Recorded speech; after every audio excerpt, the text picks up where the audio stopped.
श्रीमद्देवी भागवत पुराण प्रथम स्कंद का चौथा अध्याय है मधु केटव को देवी का वरदान। मधु केटव सूत जी कहते हैं कि हे महानुभाव, प्राचीन समय की बात है। त्रिलोकी जलमग्न हो गई थी।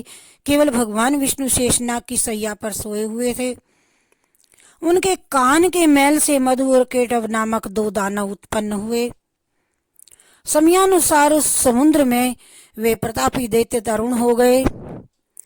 एक समय की बात है, वे स्थूलकाय दानव समुद्र में खेल रहे थे। इतने में ही वे दोनों भाई मने मन सोचने लगे, बिना आधार के यह अगाध जल किस पर ठहरा है, किसने इसकी उत्पत्ति की और क्यों की। अब तो वे ध्यान और जप करने लगे। अन्न जल छोड़ दिया, मन और इंद्रियों पर विजय प्राप्त कर ली। यूं 1000 वर्ष तक उन्होंने बड़ी कठिन तपस्या की।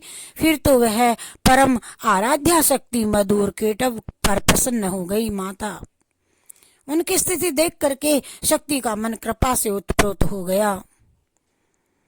अतः आकाशवाणी होने लगी, देखते हो तुम्हारी तपस्या से मैं प्रसन्न हूँ। स्वेच्छानुसार आप वर मांगो, उसे मैं पूर्ण कर दूंगी। तो सूत जी कहते हैं, इस प्रकार की आकाशवाणी सुनने के पश्चात मधु केटव ने कहा कि सुंदर व्रत का पालन करने वाली देवी, तुम हमें स्वेच्छा मरण का वर देने की कृपा करो। आकाशवाणी हुई, दैत्यो, मेरी कृपा से इच्छा करने पर ही मौत तुम्हें मार सकेगी। सूत जी कहते हैं, देवी के यूं वर देने पर मधु और केटव को अत्यंत अभिमान हो गया। द्विजवरों कुछ समय के पश्चात एक दिन उनकी दृष्टि अनायास ही प्रजापति ब्रह्मा जी पर पड़ी और ब्रह्मा जी कमल के आसन पर विराजमान थे। मधु और केटव के अपार बल था ही और वे पितामह से कहने लगे, सुव्रत, तुम हमारे साथ युद्ध करो। ब्रह्मा जी से कहने लगे। सूत जी कहते हैं, मधु और केटव ये बड़े बलवान थे।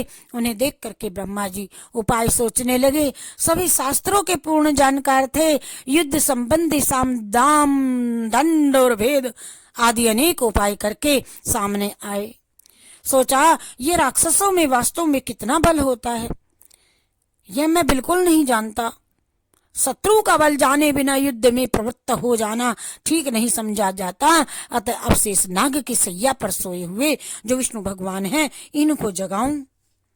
ब्रह्मा जी की स्तुति करने पर ही भगवान विष्णु की नींद नहीं टूटी और उन पर योग निद्रा का पूरा अधिकार जम चुका था। फिर तो चित्त को एकाग्र करके उन्होंने योग निद्रा की स्तुति आरंभ कर दी।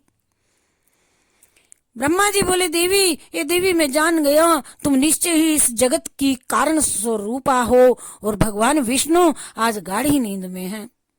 माता, तुम समस्त प्राणियों के अंतःकरण में निवास करती हो। ऐसी स्थिति में इन दानव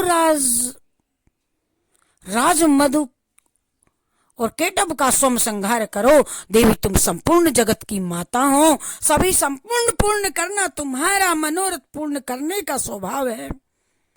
और सूत जी कहते हैं, जब इस प्रकार ब्रह्मा जी ने भगवती जी की स्तुति की, तब तामसी निद्रा देवी भगवान विष्णु के श्री विग्रह से निकल करके बगल में आन खड़ी हो गई। मधु और केटव के संहार के लिए ही भगवती योग निद्रा ने ऐसी कृपा की थी। फिर तो भगवान श्री विष्णु जब अपने शरीर को हिलाने डुलाने लगे, तब उन्हें दर्शन करके उनके ब्रह्मा जी आनंद विभोर हो उठे और साथ ही उन्होंने श्री हरि की परिक्रमा भी की।